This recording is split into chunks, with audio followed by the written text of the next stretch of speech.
เดี๋ยวมาฟังอีกเพลงหนึ่งเนาะเชื่อว่าหลายคนต้องรู้จักเคยไปบอกแบบว่าเวลาเขาไปหลินเงินผู้สาวเนี่ยเขาหลักเงินทองเงินแม่เขาเคยแบบพ่อแม่เขาทำหาเขาไปอยู่ที่นั่นแหละมึงต้องทำมาเดี๋ยวไปหลินเงินต้องไปหลักเงินทองไว้เอง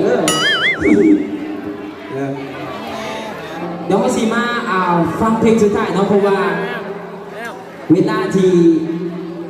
เขาดีกว่าเสือมันก็จะหนอกมาเนาะมันสีจบแล้วเขาก็เลยซีมาขอหน่วยเพลงอย่างนำกันเนาะสำหรับใครที่ห้องได้กันกรุณาห้องนำกันเนาะสำหรับใครที่ห้องเขาสีแจกเงินคนละเท่าไหร่18 ล้านพอบอกพ่อใช่ป่ะพ่อใช่ป่ะพอเงินเท่าไหร่พ่อบอกว่าเอาแจกเงิน18 ล้านเดี๋ยวสิยกห้องแต่ละโต๊ะน่ะโต๊ะได้ห้องไม่ได้แมนเสียเบียร์มาจริงป่ะเขาฉีมาห้องเพลงชุดท้ายถ้าโต๊ะได้ห้องไม่ได้แมนเสียเบียร์มาโต๊ะละ2 แก้วซะได้เบียร์ห้องมาไปขายมากินง่ายแล้วเอ้ามาจังหวะเนี่ยมันก็ต้องนี่แหละเดี๋ยวมาบางวันกันดนตรีมาจืดเด้อโต๊ะได้ห้องมาได้เสียเบียร์มา2 แก้วเยอะ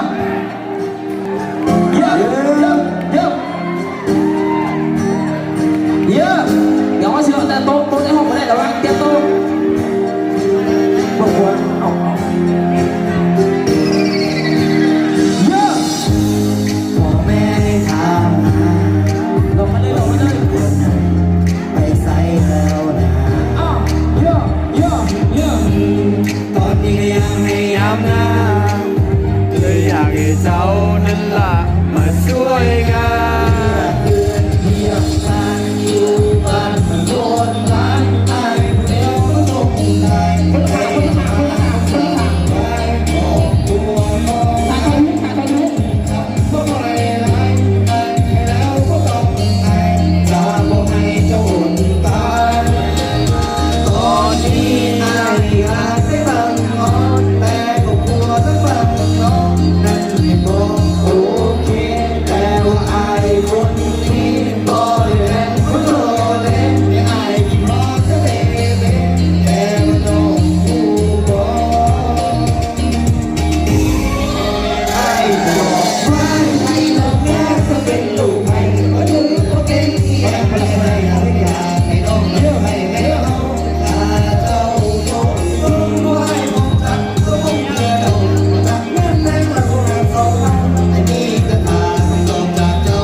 เมื่อยเติบ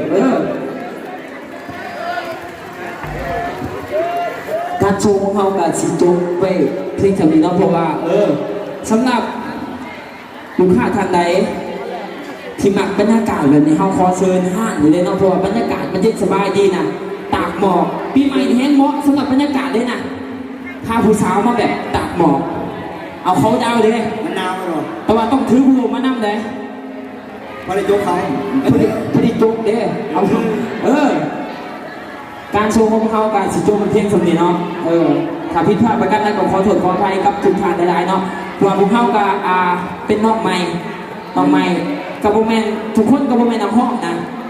พอดีก็ไม่ได้คิดว่าจะห้องเพลงใดเพียงแต่แบบพวกเขาห้องดีๆซื่อๆแต่บังเอิญเพลงเขาเสือกใช้เข้ามาเสือกใช่เนาะห้องดีๆแต่เพลงเขาเสือกไปดังเหมือนกันบริตั้งใจว่าต้องเห็นเพลงแถมมันดังนะเพราะว่าเห็นดินซื่อๆแต่ว่ามันเสียงไปดังเลยแบบจำเป็นต้องมาทัวร์มาห้องให้ทุกคนเบิ่งเนาะเพราะว่าพวกเขากับโบแมนนักห้องมืออาชีพมันอาจจะมีการผิดพลาดเล็กหน่อยก็บ่เล็กแต่ว่ากันได้ตื่นนะก็บ่กันได้ตื่นนะแล้วเขาบอกเวทีนี่ให้กับเจ้าของห้างเขาเอาเจ้าของทหารเนาะ เอาเวทีห้างเด้ ขอบใจทุกคนเด้อมีสุขคนเด้อสบายดี สุดท้าย